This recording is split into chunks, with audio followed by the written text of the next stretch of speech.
Hello दोस्तों, आपके अपने यूट्यूब चैनल कुमार मैथमेटिक्स पर आप सबका स्वागत है। और ये ग्राफ का पहला वीडियो एक बता चुके हैं पार्ट 1 में। ग्राफ का एक दूसरा वीडियो है न्यूटनीकरण का एक्सरसाइज 12.1 का दूसरा। पहला क्वेश्चन जो है पहले वीडियो में बता चुके हैं, जिसमें कि पहला क्वेश्चन जो था सिंगल लाइन के ग्राफ और ये डबल लाइन के ग्राफ है। कह रहा है कि न्यूनतमीकरण करें, यानी मिनिमम वैल्यू ज्ञात करना है। जेड बराबर -3x+4y, जबकि x + 2y = 8 और 3x + 2y = 12। ग्राफ का क्वेश्चन बहुत बेहतरीन तरीके से समझिएगा। बहुत सारे मित्रों का शिकायत रह रहा है कि हमारा ग्राफ नहीं समझ रहा है। x > 0 और ये है y > 0। तो सबसे पहले यहाँ से सॉल्यूशन हम कर रहे हैं। क्वेश्चन आपका एग्जाम में ऐसा ही आएगा। सॉल्यूशन x + 2y > 8, इसको माने हैं समीकरण 1। और बताया गया है कि अगर आप वीडियो में आज पहली बार नए होंगे तो समझिएगा, यहाँ पर हर हाल में हमें चाहिए एक। क्या होना चाहिए? एक होना चाहिए। ये एक आएगा कैसे? तो समीकरण 1 के दोनों तरफ 8 से भाग करेंगे, डिवाइड बाई 8। दोनों तरफ 8 से भाग करने का, 8 से भाग करने का। 8 से भाग कीजिए तो x बटा में 8 प्लस 2y बटा में 8 लेस इक्वल टू 8 बटा में 8 कटेगा तो ये 2 चौके 8। अब यहाँ पर आ गया x बटा 8 प्लस y बटा में 4 लेस इक्वल टू 1। यह सिंपल 1 का सॉल्यूशन होगा। उसी तरीका से ये क्या है, 3x + 2y less equal to 12, इसको मानेंगे समीकरण के बाद 2। तो यहाँ से 3x + 2y less equal to 12, ये रहा समीकरण 2। दोनों तरफ 12 से भाग करेंगे। अभी अब की बार लिख नहीं रहे हैं, तो दोनों तरफ 12 से भाग। ये रहा 2y बटा में 12 लेस इक्वल टू 12 बटा में 12 कटेगा तो ये 1 आ जाएगा। ये 2 छक्का 12 और ये 3 चौके 12, यानी यहाँ से हम क्या लिखेंगे, x बटा में 4, x बटा 4। फिर रहा y बटा में 6, y बटा 6 और लेस इक्वल टू ये है 1 के बाद 2। यहाँ तक ग्राफ का चाहे जो भी क्वेश्चन आएगा, यहाँ तक हम सेम काम करेंगे। कोई भी सवाल आए यहाँ हर हाल में एक करेंगे, फिर 2 में भी एक किए। एक बाद समीकरण 1 और 2 से x और y का मान ज्ञात करेंगे। जब x के मान और y के मान समीकरण 1 2 से आएगा, वहीं हम लोग का कटान बिंदु होगा। जैसे आगे बढ़ते हैं, समीकरण 1 और 2 से, समीकरण 1 और 2 से तो समीकरण 1 है x + 2y less equal to के स्थान पे लिखा जाएगा बराबर में इक्वल टू 8, और ये रहा 3x + 2y बराबर 12।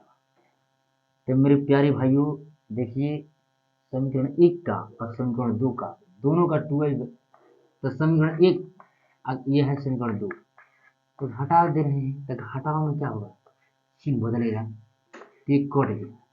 यहाँ बचेगा -2x और यहाँ बचेगा -4।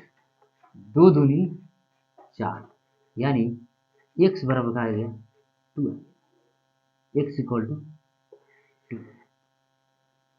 समीकरण 1 में x बराबर 2, और वही x का मान हम समीकरण 2 में लेकर के रखें या 1 में रखेंगे तो y का मान आएगा। तो 14 इक्वेशन फर्स्ट में ही चल रहे हैं, x के स्थान पर रखिए 2 और ये 2y बराबर में 8। तो 2y बराबर ये जाकर घट जाएगा तो ये हो जाएगा 6 और 2 3 6, यानी y का मान आ गया 3। तो यहाँ पर लिखा जाएगा फ्रॉम इक्वेशन फर्स्ट से बिंदु P का कटान, बिंदु P इसका नाम रखेंगे। अब P का नियामक जो होगा x का मान 2 और ये y का मान 3, यहाँ पर लिख दिया है। x का मान 1 और y का मान 2, सॉरी x का मान 2 है, y का मान 3 है। तो मेरे मित्रों, अभी हमने यहाँ तक किए थे काम, अब ये इसको मिटा रहे हैं। देखिए कहाँ तक मिटाएंगे। अब इसके हम लोग सबसे पहले इधर ही हम मिटा रहे हैं, उसके बाद उधर मिटाएंगे। देखिए ये कटान बिंदु अभी रहने दे रहे हैं, समझते चलिएगा। और हमने अपने फोन में फोटो खींच लिए हैं अभी अभी जो पढ़ाया गया इसका, कि अब यहाँ पर ग्राफ खींचना है। ये x है, x dash, y, y dash, मूल बिंदु ओरिजिन 0 0। देखिए समीकरण 1 में क्या है, x अक्ष पर 8 बा, y पर 4 बा, और समीकरण 2 में x पर 4 बा, y पर 6 बा। तो हम ये मानते हुए दो दो का अंतराल ले रहे हैं, या दो दो का अंतराल लीजिए या एक एक का अंतराल लीजिए, आप पर निर्भर कर रहा है आप क्या कीजिएगा।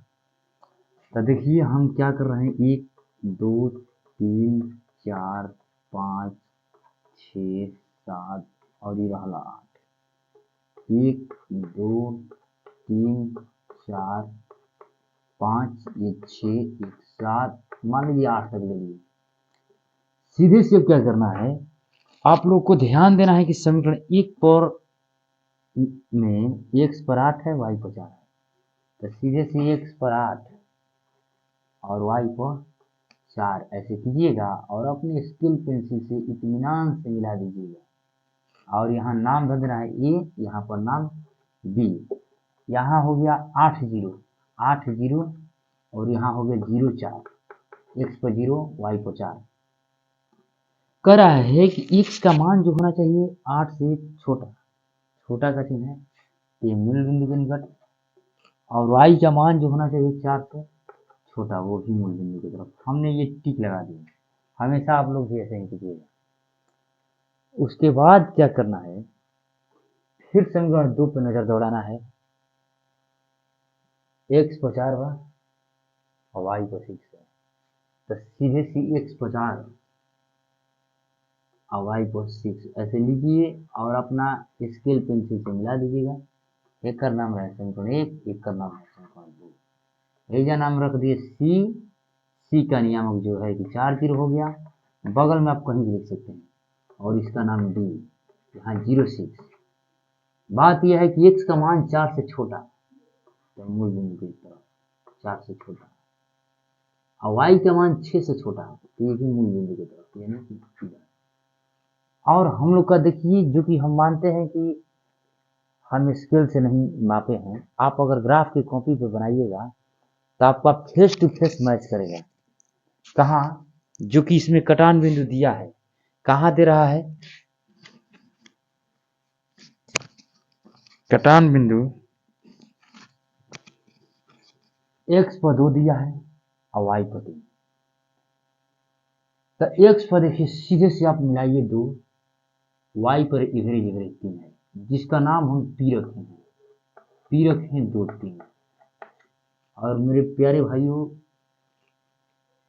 ये कटान बिंदु सेम टू सेम अगर आपका ग्राफ की कॉपी पर मैच कर गया, काटिएगा तो ये कटान एकदम सेम टू सेम कटवे करेगा, x ओर ले 2 और y ओर से 3, तो समझिए कि आपका ग्राफ वहीं पर सही है।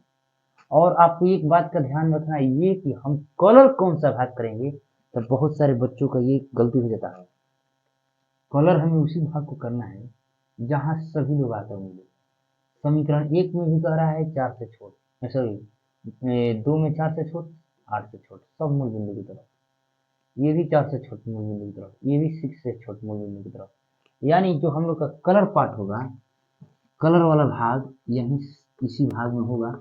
और आप ऐसे ऐसे पेन से या पेंसिल से जैसे भी आप बनाते होंगे ग्राफ की कॉपी पे कर सकते हैं। और इसी में क्षेत्र का नाम है क्षेत्र बी ओ सी सी जो है 4 पर है और पी। एकरी में हम देखेंगे कि किस बिंदु पर क्या आ रहा है, तो न्यूनतम मान जिस पर सबसे कम मान है। एक पहला वीडियो में हम बता चुके हैं, उस पहला वीडियो का पहला क्वेश्चन था, उसमें क्या ज्ञात करना था, अधिकतम वैल्यू, और इसमें पूछ रहा है न्यूनतम वैल्यू। ग्राफ का यही वसूल है।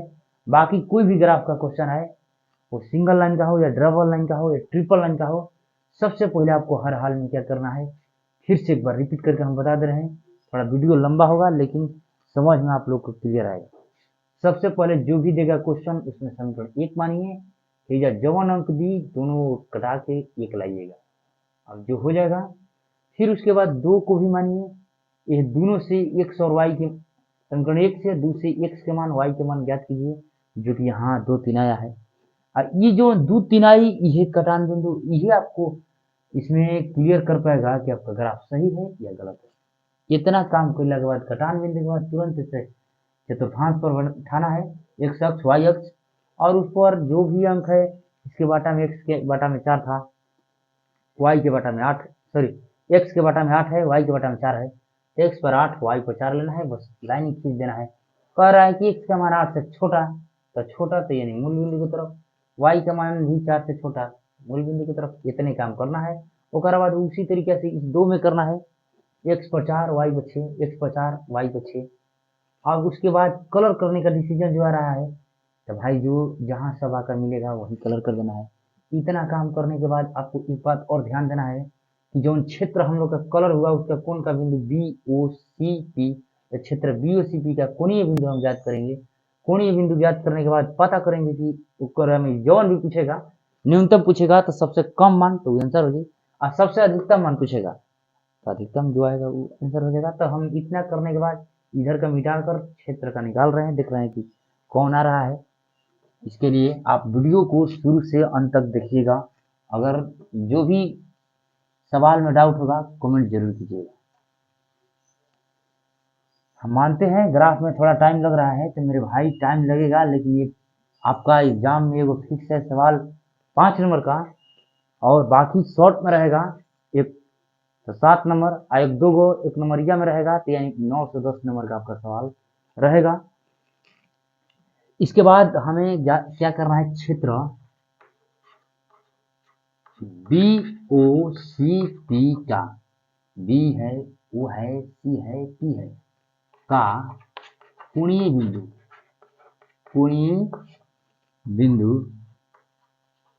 बी ओ सी पी है, बी ओ सी पी है, जिसमें z बराबर दे रहा है -3x + 4y। ये बात हम हमेशा लिखेंगे। और यहाँ कोणीय बिंदु मतलब कि कोण पर का बिंदु हमेशा लिखिएगा। ग्राफ का चाहे कोई भी क्वेश्चन आए, यही काम हमें करना है हमेशा। सबसे पहले बी है, तो यहाँ लिखिए बी का निर्देशांक क्या दे रहा है, 0,4, 0,4। तो यहाँ z बराबर -3 गुणे x का वैल्यू 0 रखिए, 4 जेन करते हो, y के स्थान पे 4 चर्चा होगी, ये हुआ 16। ओ यानी कि 0 0 हो जाएगा, z बराबर -3 गुणे x का स्थान पे 0, 4 गुणे y के स्थान पे 0, तो ये आ गया 0 आ गया। सी है, तो सी का निर्देशांक दे रहा है 40, तो x पर 4 y पर 0, तो यहाँ गिर रहा -3 गुणे 4, आइए हो गया 4 गुणे 0, तो ये आ गया आपका माइनस कितना आएगा, -12। बी ओ सी पी एक यहाँ पर निकाल दे रहे हैं बगल में, पी का निर्देशांक दे रहा है 2 3, तो मेरे भाई यहाँ दे रहा है z बराबर, इसी खाना में आप समझिएगा, इधर नीचे जगह नहीं है इसलिए हम वहाँ लिख रहे हैं -3 गुणे x का वैल्यू 2, और 4 जेम करते हैं, y का वैल्यू लिखिए 3, तो 4 3 12, 12 में 6 घटेगा, ये आ गया 6। सवाल में ये पूछ रहा है कि आपका न्यूनतमीकरण यानी न्यूनतम वैल्यू कौन होगा। तो भाई देखिए यहाँ न्यूनतम मान जो होगा, ये तो 0 है, ये 16 है हाईएस्ट, ये फिक्स है।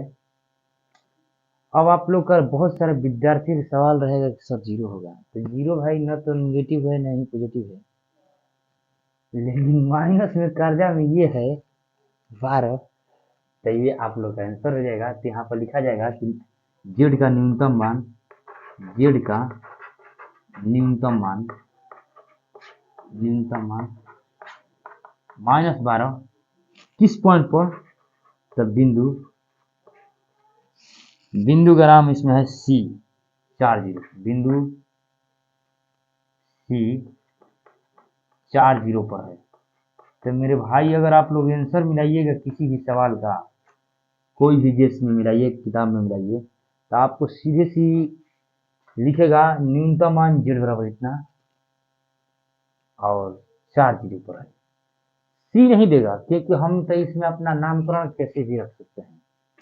तो इस वीडियो में एक ही सवाल रहेगा, फिर एक अगला वीडियो में इस ग्राफ का एक एक वीडियो एक एक क्वेश्चन का रहेगा, क्योंकि ग्राफ थोड़ा बताने में समझाने में टाइम लग रहा है, और इस टाइम के लिए घबराइएगा मेरे भाई, तो समझिए कि आपको ग्राफ का भी समझ नहीं आएगा, क्योंकि हम बहुत स्लोली स्लोली मोशन से इसको बताए हैं, और ग्राफ एक ठीक से रहबे करेगा। कोई ग्राफ हवे एक ही तरीका है बनाने का। बाकी हम मिलते हैं। अगर वीडियो आपको समझ में आई है तो लाइक कमेंट सब्सक्राइब जो भी है आप आपके मर्जी का है, करना है कीजिए, नहीं करना है मत कीजिए। अपने मित्रों के पास ज़्यादा से ज़्यादा शेयर कीजिए। मिलते हैं फिर अगले वीडियो में। जय हिंद जय भारत।